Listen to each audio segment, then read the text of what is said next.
Hello बच्चों, good morning all of you. कैसे हैं आप? आशा करता हूं कि आप सभी अच्छे होंगे। आज इस वीडियो में हम क्लास 12th की मैक्रो इकोनॉमिक में चैप्टर 11 बैलेंस ऑफ पेमेंट के अंदर बात करेंगे यहाँ पे components of balance of payment, जिसमें दो कंपोनेंट्स होते हैं। एक तो करंट अकाउंट और दूसरा इसमें कैपिटल अकाउंट। जो करंट अकाउंट है उसमें हम जो नेट इनकम है किसी भी देश की जो अराइज आउट होती है या तो नेट एक्सपोर्ट से और उसके साथ जो करंट ट्रांसफर के फलस्वरूप उसे सम्मिलित किया जाता है। यानी नेट इनकम जो देश की अराइज आउट होगी net exports as well as current transfer उसे शामिल किया जाता है। इसके बारे में यदि आपको डिटेल में जानना है तो पिछले वीडियो आप देख सकते हैं, उसमें पूरी डिटेल में यहाँ पर जानकारी मैंने दी हुई है। उसका डिस्क्रिप्शन में लिंक भी आपको मिल जाएगा। आज हम चर्चा करेंगे यहाँ पे जो कैपिटल अकाउंट के बारे में। जो कैपिटल अकाउंट को components of balance of payment किस प्रकार से देखा जाता है, तो सबसे पहले हमें कैपिटल अकाउंट के बारे में जानना जरूरी है कि कैपिटल अकाउंट किसे कहते हैं। तो देखिए यहाँ पे जो assets in relation to the rest of the world, उनकी जो ऑनरशिप है उसमें होने वाला एक देश का जो चेंज है उसे शामिल करते हैं। यानी in relation to the rest of world जो एसेट्स होती है उसमें देश की ऑनरशिप में जो परिवर्तन आता है उसे शामिल किया जाता है। और यहाँ पे कैपिटल अकाउंट की जो कंपोनेंट्स हैं उनको हम निम्न रूप में देखते हैं। एक तो कंपोनेंट्स के रूप में फॉरेन जो हमारे पास इन्वेस्टमेंट है उसे कंपोनेंट्स माना जाता है। दूसरा बोरोइंग्स जो है उसे कंपोनेंट्स के रूप में माना जाता है।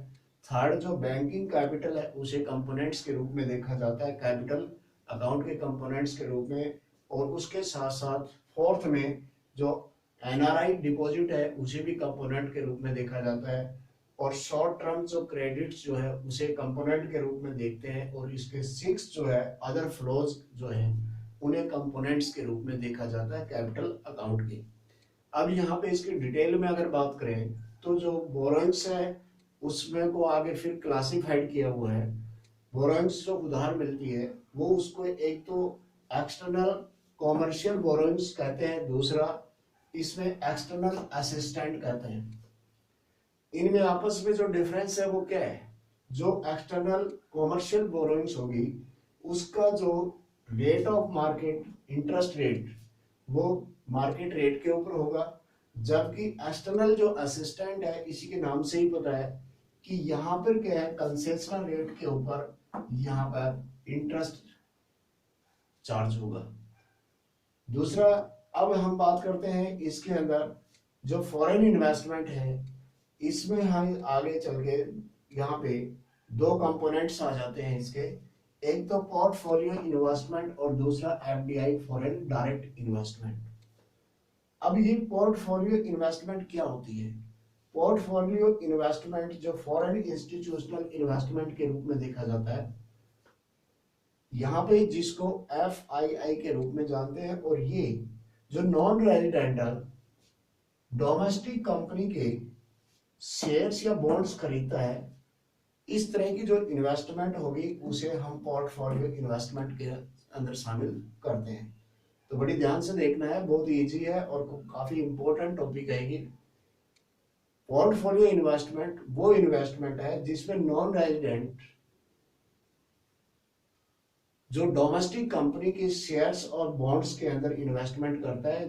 और ये foreign investment institutional investment FII के रूप में जानी जाती है। दूसरा, इसमें जो डायरेक्ट इन्वेस्टमेंट है एफडीआई, जिसे कहते हैं फॉरेन डायरेक्ट इन्वेस्टमेंट, इसमें नॉन रेजिडेंट वो अपने क्या करता है, नॉन रेजिडेंट वो ऑनरशिप प्राप्त करता है डोमेस्टिक कंपनी की। और ये डोमेस्टिक कंपनी, इसका एक बहुत ही अच्छा एग्जांपल जो है वो वॉलमार्ट है स्टोर, जो कि इंडिया में, और ये मोर स्टेबल माना जाता है क्योंकि यहाँ पर ज्यादा स्टेबल होने की संभावना रहती है। और इसके साथ साथ नेक्स्ट अगर जो बात करें कंपोनेंट्स की, इसके अंदर बैंकिंग कैपिटल, बैंकिंग कैपिटल जो है वो रेफर करती है फॉरेन एसेट्स को, जिसमें होल्डिंग कॉमर्शियल जो है बैंकों के पास होती है, वो एसेट्स जो फॉरेन की एसेट्स जो कॉमर्शियल बैंकों के पास होती है, उसे हम बैंकिंग कैपिटल के रूप में देखते हैं।